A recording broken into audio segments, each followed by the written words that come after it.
to work like this? Yeah. I would say my practice lies in the field of media art, and my focus is on interactivity, technology. Most works are collaborative, and I would treat my works as a research. And I just published a publication 2 weeks ago, and this is the publication launch. For the graduating of the masters, we had to all make a publication, so we had to work together with writers and designer. My thesis was on the artist as user, and so I also made a publication in that field, artist as user. This is how the publication is bound. There are 3 booklets in there. I will leave one in the gallery if people want to see it. Share it, please. I tried to explain how I see my practice in relation to society and science. I have next to my art practice a practice in the field of mechanical engineering. I engineer trains for 3 days a week. So I have a real strict time shift. So actually I have a bit of a double life. But both my lives, my practices influence each other.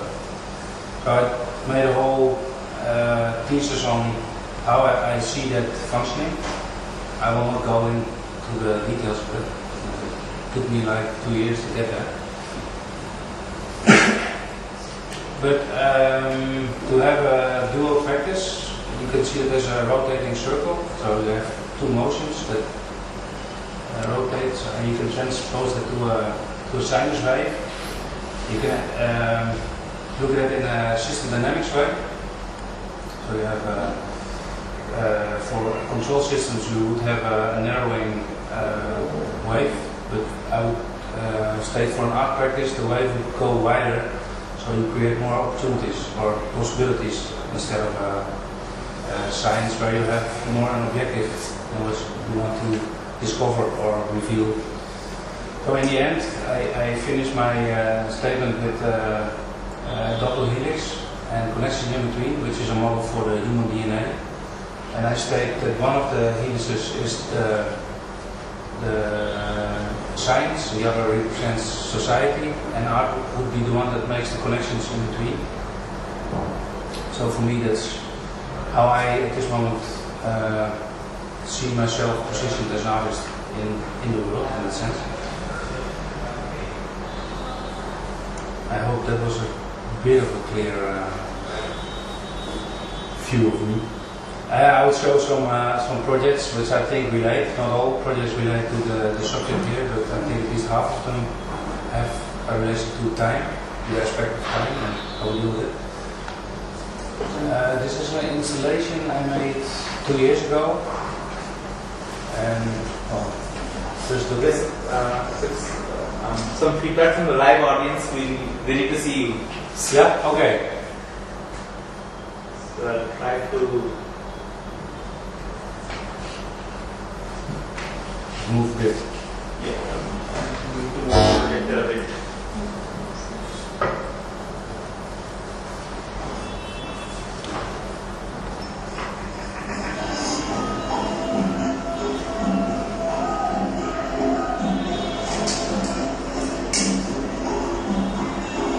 I'll explain after the video.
intrigued by the idea of the shadow, how that relates to your physical appearance, and how far you can stretch the idea of that shadow still being your shadow. So I created this installation, a 4 meter high screen with a camera and a projector. And what I did is I converted the colors to black and white, and then I added a time delay to the video, and the recording was played back with an oscillating time delay. So the delay is sometimes it's like 2 seconds, but then sometimes it comes back to real time. So you have the jumping in the frame, and because you have the projected image being recorded again, you have the image and image and image. So you get the extra depth. So that's why you get the feeling that you see yourself like maybe 5-6 times.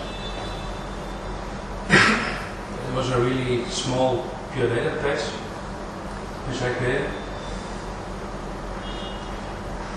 Another work that was in the interactive sphere, which I also tried to create an interactive connection with the people participating, but on a more physical level without any technology of this project.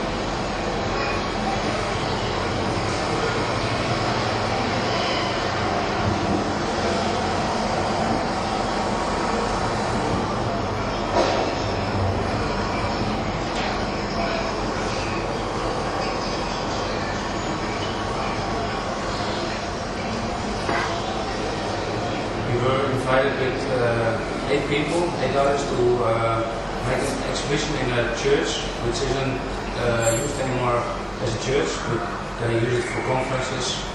They can still use it as a church, but they also rent it out for other occasions. And they invited us to do an exhibition there and to make interventions in the space. And this was my intervention in the space.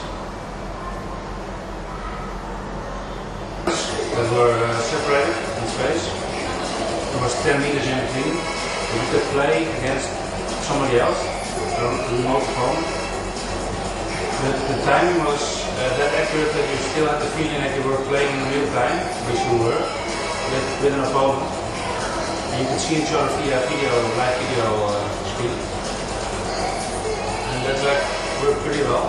We had one evening that people were hitting the projectors off the ceiling with beds and everything, but they broke everything because they were eager to play. And it was fun to do.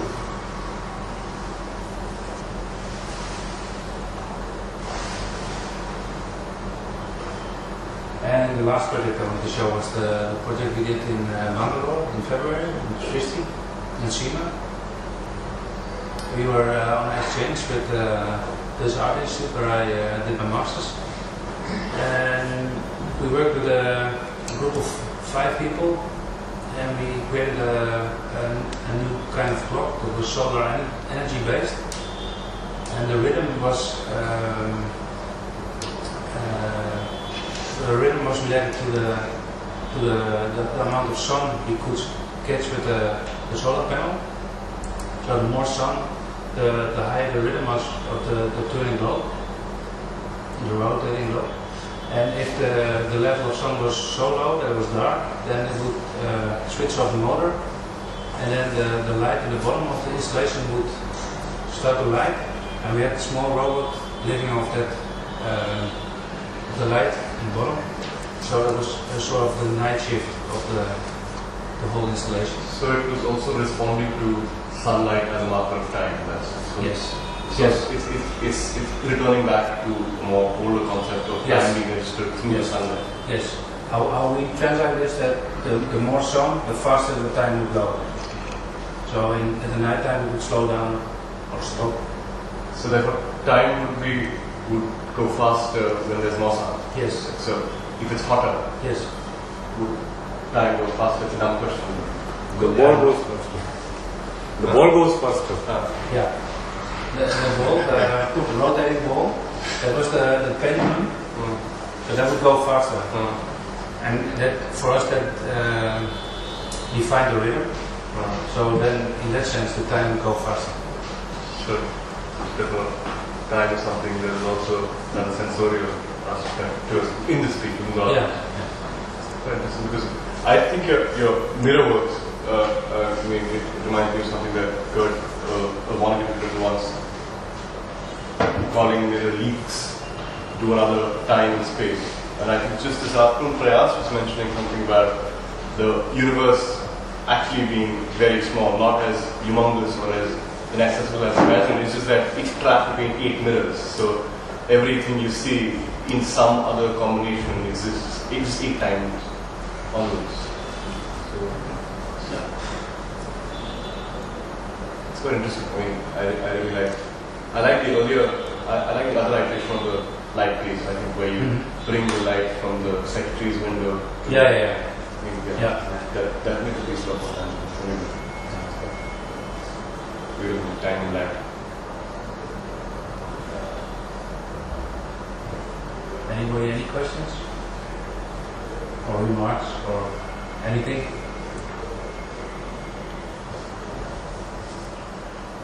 That's two, can I? It was for him. Could you just speak about that the notion of the universe being within 8 mirrors? I think you vaguely mentioned about some writer who has this idea. Don't you? Yeah. I mean, I was paraphrasing Rohit Gupta's work with similarity and group theory in mathematics, where they think of the world as living within a kaleidoscope. So each it actually gives the impression of things being bigger than they are, because you can see infinite combinations of several elements which similarly. I mean, it speaks really well to a mirror as a real. I mean, light is marks of time, unfortunately, yes. I think coming back. Yeah, would you say light and time are that much related, that it's that light defines time, or Clock time. yeah, clock time for me.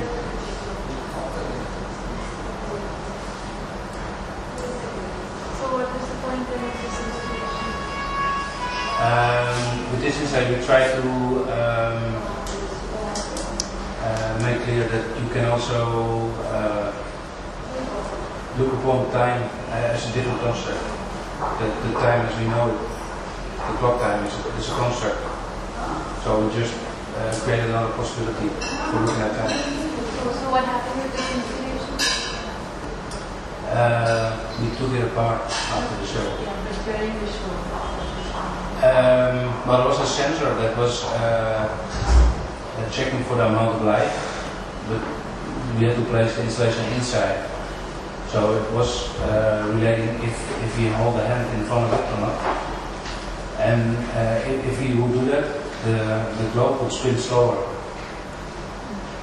until it got dark, and then it stopped spinning, and then it would turn on the light in the bottom of the installation.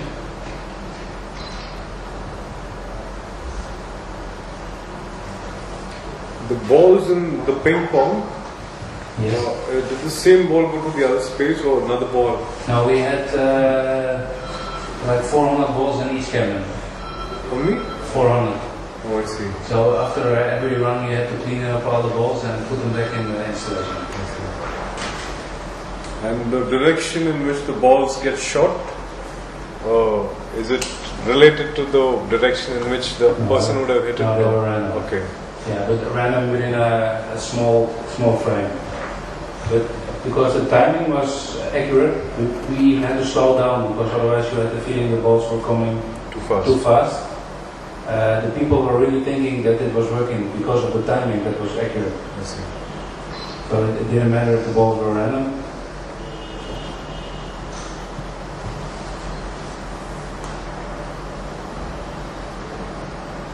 It's quite weird. I mean, because you could actually be playing in the same room, with you there and me here, but with a mediated technology in between, but probably gives you the same sense of play, but with a little bit of a lag, maybe, with that mediated intervention. And the same thing happens here. How it sort of puts real-time experience on its head. I think it's quite funny. There's an interesting lecture in TED I saw. So Pranav Misri, Sixth Sense technology. So it's something similar with the. He also is a technical problem. So just want to share.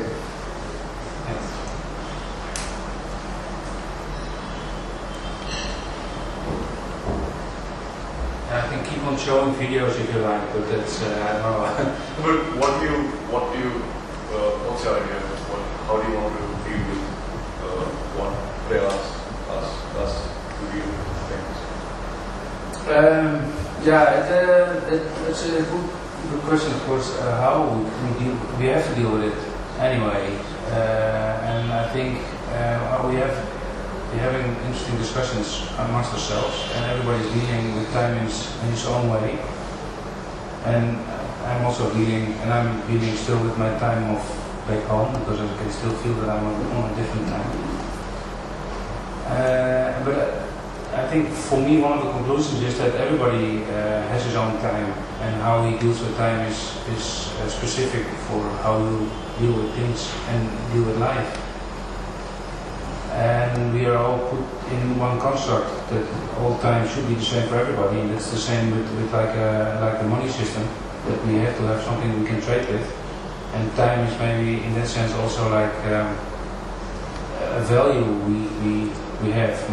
Time and money are also having a strict relation in that sense. I don't know how to deal with the subject. For me it's also still a research, and I see the whole project in that sense as a research.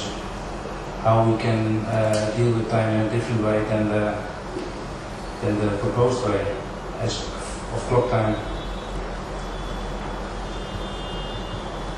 Does that make a bit of sense? Yeah, that's good.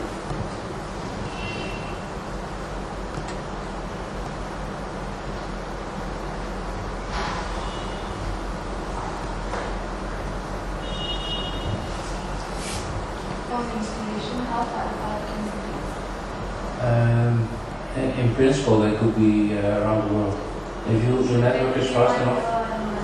Yeah, but the network is the problem. So now we had them 20 meters apart or something. So in theory you could simulate any action. Yes. Yeah.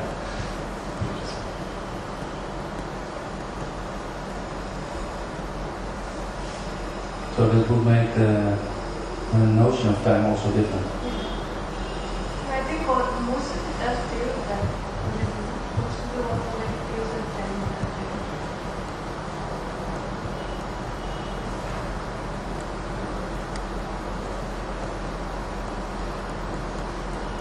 If everything's clear,